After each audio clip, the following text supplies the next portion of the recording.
Halo semua, di video kali ini saya akan membahas analisa SWOT. Ya, SWOT itu Strength, Weakness, Opportunity, Threat, kebijakan MAGA Trump. MAGA itu Make America Great Again. Jadi kalau dulu kita belajar manajemen strategik atau saya dulu kuliah manajemen strategik, salah satu mata kuliahnya membahas tentang SWOT. Jadi suatu perusahaan dianalisa kekuatannya, strength-nya, dianalisa kelemahannya, weakness-nya, dianalisa kesempatannya, opportunities-nya, dianalisa ancamannya, threats-nya gitu. Nah, baru dari kondisi seperti itu, manajemen perusahaan mencoba untuk merumuskan kira-kira apa strategi atau kebijakan yang akan diambil oleh perusahaan. Nah, kebijakan Donald Trump itu terus terang banyak yang tidak sesuai textbook gitu loh. Mana ada sih jadi presiden baru masuk dia PHK besar-besaran PNS-nya. Ya, Vietnam pernah lakukan itu, tapi bukan pas baru menjabat. Si Donald Trump baru menjabat dia PHK karyawan.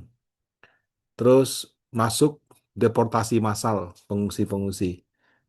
Itu kebijakan yang terus terang kalau di kita mungkin kita kan warga Indonesianya banyak. Kalau di Amerika tuh warga imigrannya banyak gitu loh. Jadi kamu kalau mendeportasi orang itu, wah itu bukan yang populer. Perang tarif, waduh, waktu perang tarif dengan China semuanya sakit kepala. Nah sekarang perang langsung dengan Iran gitu. Sebetulnya dengan SWOT itu wajar apa tidak sih? Dan kalau misalkan dengan SWOT bisa nggak kita prediksi ke depannya akan seperti apa? Nah ini tadi sudah dibahas gitu ya. Nah contoh misalnya, contoh SWOT itu gini. Misalnya company punya cash banyak besar gitu. Market share-nya mentok di 60%. Jadi itu weakness dia nggak bisa naik lagi. Eh, Kompetitornya lagi bermasalah. Oh ada kesempatan. Jadi kalau company cash-nya banyak, tapi market share-nya mentok, kompetitor saya sedang masalah, ya udah saya beli aja kompetitornya. Itu. Kemudian contoh lagi, eh, sales lagi turun, margin lagi turun, lagi kompetisinya lagi susah. Kompetitor saya lagi promosi besar-besaran seperti itu. Jadi kalau kondisi kayak gini gimana? Ya saya harus efisiensi. Kalau enggak, mungkin saya akan tertinggal. Atau yang kedua, saya investasi teknologi baru seperti itu. Jadi saya bangun strength atau kekuatan baru. Nah, saya sudah punya banyak pelanggan setia, tapi marginnya turun gitu. Nah, pelanggan saya banyak, tapi marginnya turun. Wah, kalau begitu saya harus kreatif ciptakan produk baru ke nasabah setia-setia saya. Saya bisa tawarkan produk dengan margin yang tinggi. Nah, jadi contohnya sangat banyak gitu ya. Variasinya juga macam-macam. Bisa dua strength, satu weakness, satu opportunity, satu threat. Bisa juga cuma weakness-nya aja yang diperbaiki atau strength-nya doang yang dimaksimalkan. Yang jelas dalam merumuskan strategi memang perlu ada strategi. Kenapa, Mei? Bobok, Mei. Ya, bobok tidur ya. Oke, sorry ya. Sini. Oke. Ya. Nah, kemudian kalau negara bagaimana? Negara juga menurut saya sama gitu. Jadi kalau misalnya perusahaan bisa melakukan analisa SWOT, eh, maka sorry kalau perusahaan bisa lakukan analisa SWOT, maka negara juga bisa. Cuma bedanya kalau perusahaan kan orientasinya keuntungan. Kalau negara orientasinya tidak murni keuntungan, ada juga aspek politisnya gitu. Nah, saya coba lakukan analisa SWOT terhadap US gitu ya. Pertama, US itu militer nomor satu dunia. PDB nomor satu dunia. PDB itu apa? Pertumbuhan domestik bruto. Jadi kira-kira ekonominya lah. Jadi militernya nomor satu dunia, PDB-nya nomor satu dunia, AI-nya dia juga yang nomor satu. Walaupun China sekarang juga mengejar ya, tapi rasanya masih kalah beberapa generasi untuk AI ya dengan US. Nah, sekarang US itu juga sudah menjadi negara eksportir energi. Dia punya produksi sudah 23, 24 juta. Ini minyak dan gas ya. Nggak cuma minyak. Kalau minyak sih sekitar 13 juta. Tapi kalau tambah gasnya sama yang lain-lain, 23, 24 juta, konsumsinya 20 juta. Jadi dia sudah eksportir. Dia sekarang juga menjadi crypto capital of the world gitu. Sempat Dubai ya. Tapi karena Dubai lagi ada bom-bom begini, kayaknya balik lagi di US. Kemudian dia juga surplus, ini maaf bukan surplus ekspor ya ekspor jasa. Eh, dan dia juga punya cadangan emas paling besar di dunia, 8.300 ton, kira-kira 261 juta eh, troy ounce, seperti itu. Itu strength-nya, kekuatannya. Weakness-nya apa? Jadi dia surplus besar di jasa, tapi dia defisit besar di barang, gitu. Kemudian di US itu ada culture war, gitu ya. Culture war itu apa? Progresif biasanya itu yang Demokrat versus yang konservatif. Dulu yang jadi kalau US itu yang misalnya warga US aslinya bukan yang Indian ya, tapi yang mungkin pendatang yang generasi pertama, redneck orang bilang ya. Nah, itu lebih ke konservatif. Kalau yang progresif itu biasanya yang imigran. Dia basisnya Demokrat gitu. Nah, kedua ini selalu berebut peringkat satu, peringkat dua. Ada satu waktu yang progresif unggul, ada satu waktu yang konservatif unggul. Nah, kalau pas Donald Trump ini yang konservatif unggul. Nah, kalau progresif ini biasanya ekonom-ekonom, kota New York itu basisnya California gitu. Tapi mohon maaf ya, yang saya kurang gitu setuju ya, yang LGBT itu juga apa semua ngumpulnya di sana gitu. Nah, kalau konservatif itu yang mendukung hak untuk bisa punya pistol, pribadi boleh punya pistol dan lain-lain. Nah, itu selalu ada culture war antara dua kelompok ini. Produksi di dalam negeri sudah terlalu mahal sehingga apa-apa harus mereka import. Hutang nasionalnya sudah 39 triliun US dollar. Itu sudah terbesar di dunia yang nggak tahu bayarnya bagaimana. Nah, secara demografi mereka juga menghadapi masalah seperti Jepang dan China dan Korea. Jadi tingkat fertilitasnya itu makin hari makin kecil sehingga kalau apa terus-terusan seperti ini tenaga kerjanya akan langka dan mereka harus pakai imigran untuk menutup tenaga kerja. Nah, kemudian kalau di US saya perhatikan presidennya itu nggak kayak Indonesia 5 tahun, mereka cuma 4 tahun. Jadi 4 tahun pilih sekali, 4 tahun pilih sekali. 5 tahun aja menurut saya nggak cukup itu loh. Apalagi cuma 4 tahun. Jadi kebijakannya sangat rentan untuk berubah. Itu kelemahan US. Nah, kalau opportunities ya kesempatannya apa? Harga emas lagi naik, harga minyak lagi naik, kripto semakin berkembang gitu. Nah, kalau threats-nya apa? Kalau threats-nya itu lebih banyak saya lihat itu dari luar. Eh, dari 39 triliun US dollar itu paling banyak tuh hutang ke Jepang, Cina, sama satu lagi siapa saya lupa, Eropa kalau nggak salah. Nah, China itu pemilik terbesar kedua hutang US. Dan sekarang mereka sudah tidak mau nambah lagi, dikurangi terus. Kemudian eh, China itu mendominasi manufacture gitu. Kemudian supply chain EV, rare earth chip itu eh, teknologinya di US. Tapi manufakturnya itu didominasi oleh China dan Taiwan gitu. Ada tren dedolarisasi sama potensi suatu saat posisi Amerika akan digeser oleh China. Nah, itu kurang lebih SWOT-nya gitu ya. Nah, kalau berdasarkan itu semua, apakah sudah semua? Tentu tidak. Banyak sekali poin-poin lainnya, tapi paling tidak itu dari sudut pandang saya begitu. Dan hal yang menjadi strange di hari ini, atau kekuatan di hari ini, belum tentu akan terjadi terus, belum tentu dulunya begitu. Contoh, kalau Amerika 10 tahun yang lalu, mereka net importir minyak. Mereka mengkonsumsi minyak dan gas besar sekali sehingga mereka harus mengimpor minyak gitu. Tapi begitu ada temuan teknologi untuk menambang minyak dengan teknologi yang lebih efisien, produksi mereka naik terus dan sekarang mereka menjadi produsen terbesar di dunia, sudah mengalahkan Arab Saudi begitu. Nah, jadi yang tadinya weakness bisa jadi strength gitu. Dan juga sebaliknya. Nah, sekarang kalau dari analisa SWOT tersebut, eh, langkah Trump masuk akal nggak? Kalau setelah itu terus terang saya melihat waktu dia PHK besar-besaran via Doge kerjasama dengan si Elon Musk, itu masuk akal. Dia punya hutang sudah 39 triliun kok. Itu angka yang, aduh hutang Indonesia nggak ada apa-apanya deh gitu. Nah, kalau dia sekarang sudah hutangnya begitu banyak, sudah pasti ya namanya pemerintahan di mana-mana itu banyak yang tidak efisien. Harus dilakukan PHK gitu. Harus di PHK supaya lebih efisien. Jadi eh, dia lakukan itu, perlawanannya banyak sekali. Tapi kalau dia tidak lakukan itu, hutangnya akan semakin menggulung. Jadi kalau orang bilang hutang Indonesia, sorry to say ya, Amerika itulah penghutang paling besar gitu.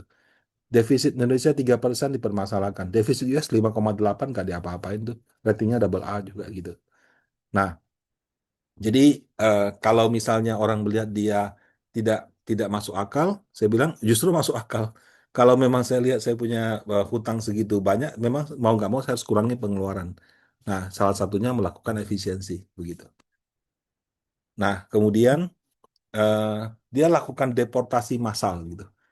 Nah, deportasi massal ini kalau saya pelajari lebih mendalam, itu menurut saya ada ada kaitannya juga gitu. Tapi lebih kepada untuk culture war-nya gitu ya. Jadi progresif itu seperti saya katakan itu basisnya Demokrat lawannya Trump. Eh, Mereka punya suara itu banyak datang dari para imigran. Jadi kalau misalnya tidak dia lakukan deportasi massal, jadi di zamannya si Biden itu imigran-imigran masuk saja. Pokoknya dia nggak peduli ilegal nggak ilegal. Pokoknya dibiarin masuk saja, dikasih uang, dikasih jaminan sosial, itu membuat iri sama marah penduduk asli. Kami kerja susah-susah bayar pajak, itu orang kok masuk dikasih handphone, dikasih duit seperti itu.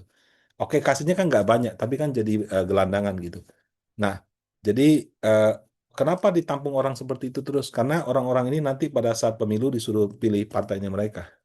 Nah, jadi dia deportasi itu bagian dari politisnya juga. Walaupun eh, di tengah-tengah tentu akan ada masalah, ada konflik ya, tapi ya sudah itu resiko daripada suatu kebijakan. Nah, tapi kalau dilakukan secara massal, itu secara demografi itu akan masalah bagi US di waktu yang akan datang. Kenapa? Karena ya sama seperti masalah di kota besar, orang-orang jadi malas punya anak sekarang, biaya hidup tinggi. Nah, jadi kalau dia kekurangan imigran, ya susah juga. Jadi imigran tuh harus masuk cuma dengan cara yang resmi gitu. Nah, kemudian US itu juga biaya produksi dalam negerinya terlalu mahal gitu ya. Nah, kalau dilakukan justru dengan melakukan deportasi, dia bisa murah karena mempekerjakan imigran-imigran ilegal tuh yang mungkin suratnya nggak jelas, bayarnya gajinya murah gitu.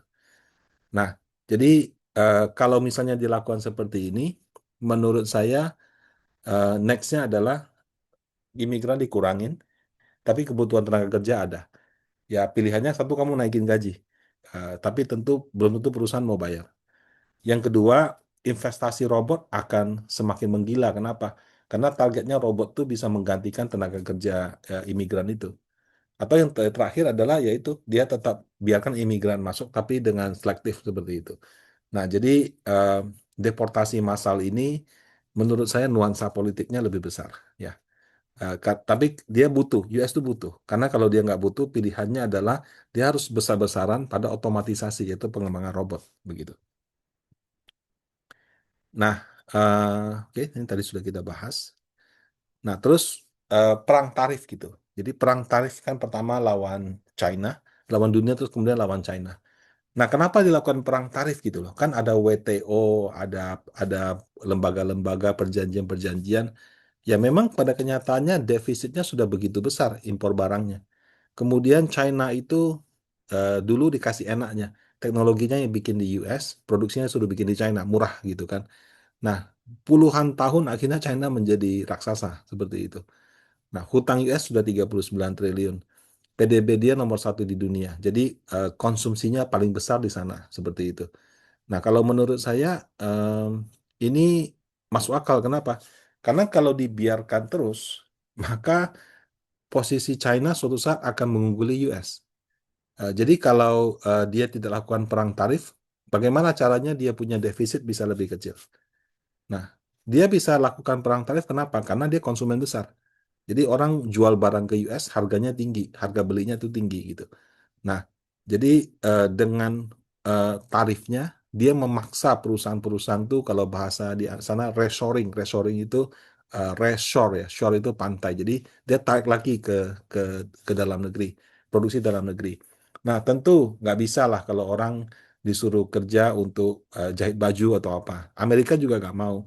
Dia maunya yang high tech seperti itu. Tapi high tech itu memang satu investasinya besar, dua eh, penciptaan lapangan kerjanya nggak banyak gitu. Nah, tapi yang ketiga highly paid karena kan itu teknologi. Nah, Tapi kalau saya lihat ya, memang ini mau nggak mau harus dilakukan karena kalau tidak dia akan defisit terus-menerus. Jadi cara yang dilakukan Trump itu adalah mencoba untuk mengecilkan defisit dan kemudian menjaga agar jarak mereka sama China itu tetap ada selisihnya. Nah, siapapun yang jadi presiden US itu rasanya itu jadi tugas utamanya seperti itu. Jadi apakah perang tarif ini masuk akal apa tidak? Masuk akal karena kalau saya jadi Trump, saya harus jaga keunggulan US. Bagaimana Amerika great again? Nah, itulah yang harus saya lakukan. Nah, eh, terus dia juga melakukan yang namanya Genius Act, Clarity Act, sama Stable Act gitu. Basically ini adalah undang-undang yang berkaitan sama kripto di US. Nah, kalau saya lihat ini aturan yang juga saya bilang bagus gitu. Kenapa? Bagi US ya. Sekarang di mana-mana orang bilang dedolarisasi. Katanya kalau bayar minyak kayak Hormuz kemarin Iran bilang bayarnya pakai renminbi gitu. Apa Timur Tengah sama China bikin kerjasama nanti bayarnya pakai rial atau pakai renminbi. Jadi semakin besar itu orang-orang sudah mulai menggunakan alternatif selain dolar, sudah pakai renminbi, pakai euro, pakai yen Jepang dan segala macam. Nah, pada saat yang sama itu China ini pemegang saham, pemegang obligasi terbesar US lagi kurangin dia punya porsi. Nah, di satu sisi US itu PDB nomor satu dunia, jadi dia punya hak suara besar dan kripto sedang berkembang. Nah, jadi dia lihat peluangnya. Kalau kripto sedang berkembang, tapi liar kan, semuanya kayak nggak ada aturan kan. Dia bikin aturan. Kalau kripto sama saham tuh analoginya kan, kriptonya itu sahamnya. Terus kalau kamu relasi profit taruh di dolar tuh namanya USDT atau USDC. Jadi itu semacam RDN-nya gitu. Nah, dia bikin aturan semua RDN, USDT, USDC itu harus digarantit oleh dolar atau digarantit oleh obligasi dolar terbitan pemerintah US. Kalau tidak digarantit oleh dua itu berarti itu koinnya bodong gitu. Dan dia paksa perusahaan harus melaporkan. Nah, jadi setelah dia buat aturan itu, semakin berkembang kripto, eh, kan berarti kan orang kan jual beli, jual beli, jual beli. Berarti kan butuh USDC, USDT yang banyak gitu. Nah, USDT, USDC inilah yang menjadi kalau nanti China dia jual obligasinya, ya udah yang beli ini dari para kripto. Nah, jadi ini kalau saya bilang itu juga bagus. Jadi dia bikin kripto besar itu sebetulnya untuk menahan tren dedolarisasi. Jadi kelihatannya kok begitu ya, tapi menurut saya ada tujuan akhirnya. Nah, yang terakhir ini perang Iran dengan USA gitu ya. Nah, kalau ini kan memanfaatkan US sebagai militer nomor satu dunia. Dia eksportir minyak, jadi dia minyaknya tuh lagi banyak-banyaknya gitu. Nah, kemudian China ini juga bisa menggeser posisi dia, harga minyak tuh naik. Nah, jadi kalau kita bilang Iran ini perangnya apa sih? Bilang ada senjata dan nuklir atau apa, saling bantah segala macam, itu it doesn't matter gitu. It's already happens ya, bomnya sudah meledak. Eh, Sekarang tinggal pasukan daratnya sudah standby entah kapan mau masuk. Ancamannya juga kayaknya nggak selesai-selesai. Nah, kalau saya lihat nih Bapak Ibu ya, tindakan US menculik presidennya Venezuela, tindakan US perang dengan Iran sehingga Selat Hormuz terganggu dan apa namanya ekonomi secara global itu terganggu, itu satu membuat harga minyak tinggi.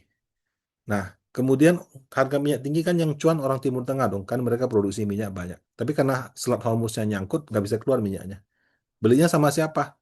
Salah satunya dari Amerika. Amerika sekarang produksi minyaknya tuh lagi lebih-lebih gitu. Jadi dia lagi cari apa? Cari pembeli banyak-banyak gitu.